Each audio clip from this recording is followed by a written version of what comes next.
Iya, saya berumur 26 tahun. Saya wanita umur 26 tahun, belum lama menikah ini, dan belakangan ini, kurang lebih sebulan terakhir, saya mengalami ketakutan akan kematian yang sangat berlebihan. Dimulai semenjak saya baru saja atau pernah membaca artikel berkaitan dengan tanda-tanda kematian. Saat itu tiap hari saya dihantui rasa ketakutan, Ustaz, karena akan segera mati begitu. Ya.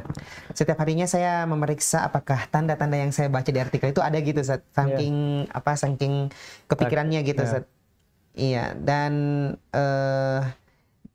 apakah memang tanda-tanda kematian yang disebutkan oleh artikel itu, Ustaz, benar adanya? Dan juga bantuannya, Ustaz, bagaimana cara agar saya bisa mengatasi ketakutan akan kematian seperti ini? Karena ini sangat mengganggu saya, Ustaz. Ada disebutkan tanda-tanda kematian dalam artikelnya? Ada, Ustaz, disebutkan bahwa di blog tersebut atau di artikel tersebut disebutkan bahwa misalnya langit-langit mulut tidak terasa geli jika disentuh oleh lidah.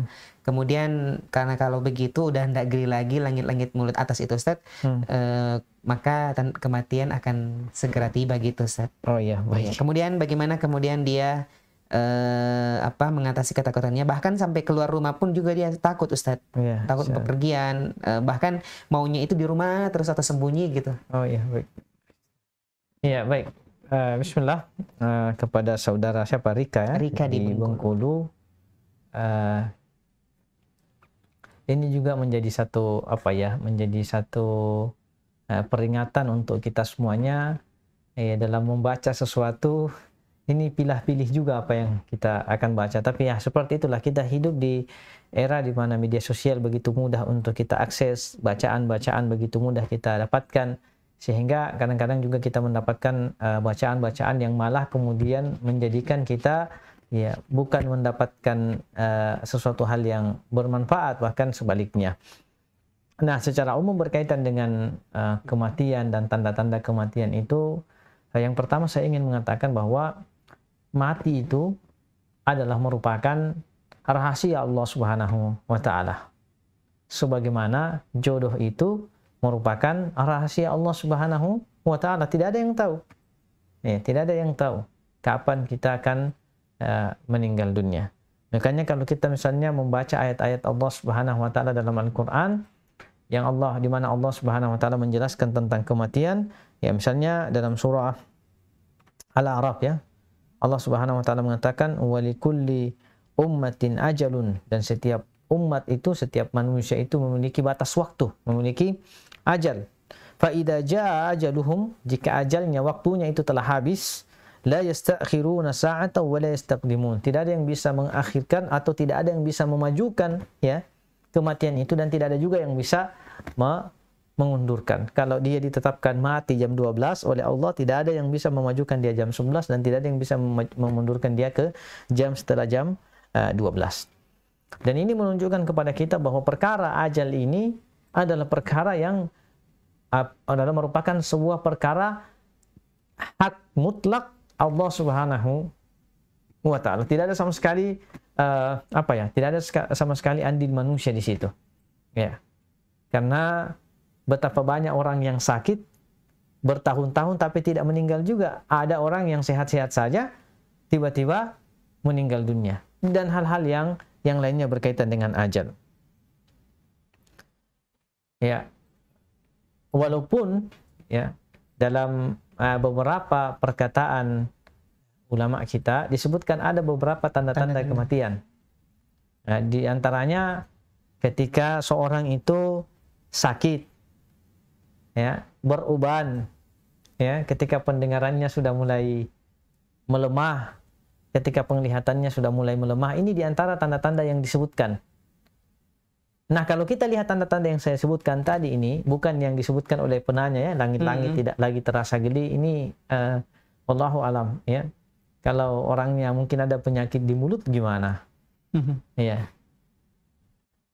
Jadi yang disebutkan tadi oleh sebagian ulama kita itu sakit. Ini sakit adalah diantara pengantar seorang sampai pada batas akhir daripada umur dan jatah waktu yang telah ditetapkan oleh Allah untuknya.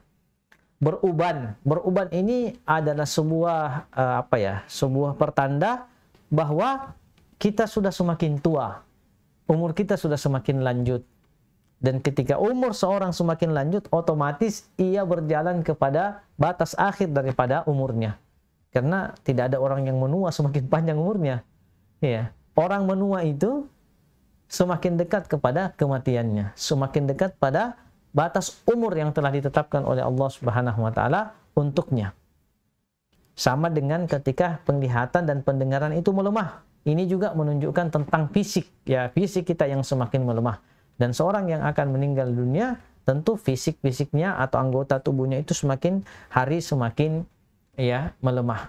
Walaupun kita mengatakan ya bahwa sakit, beruban, lemah pendengaran, melemah penglihatan, itu bukanlah tanda mutlak. Karena ada juga yang sehat-sehat saja tiba-tiba meninggal dunia.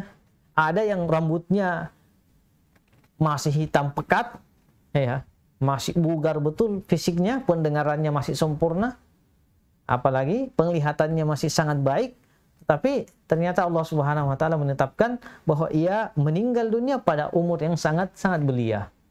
Ya, oleh sebab itu kepada saudari siapa tadi, Rika ya, di Bengkulu, jangan terlalu khawatir dengan apa yang Anda baca, ya. Jangan terpengaruh dengan apa yang Anda baca, maka kembalikan ya, motivasi diri sendiri, semangati, support diri sendiri untuk keluar dari kungkungan ketakutan yang ya ada di dalam diri. Yakinkan bahwa tidak akan ada yang terjadi pada diri kita kecuali apa yang telah ditetapkan oleh Allah Subhanahu wa taala. Karena walaupun kita tinggal di rumah, sembunyi di tempat yang paling ya baik, maka yang namanya kematian tetap akan datang. Maka beraktivitaslah, ya, beribadahlah kepada Allah Subhanahu wa taala, lakukanlah yang terbaik. Kalaupun kita akhirnya pada akhirnya akan meninggal dunia, dan itu pasti, tapi kita meninggal di atas ketaatan kepada Allah Subhanahu wa taala, ya, daripada kita tinggal diam, khawatir, takut, itu tidak menyelesaikan masalah.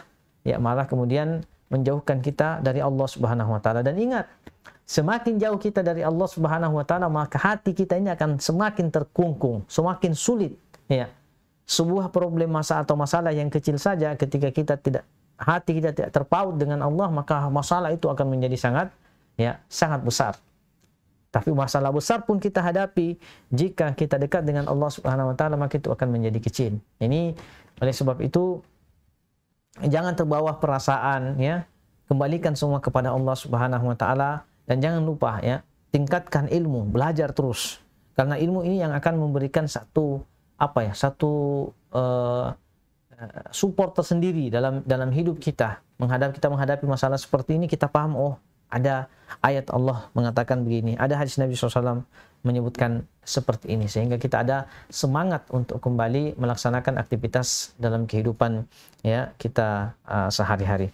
Wallahu ta'ala a'lam.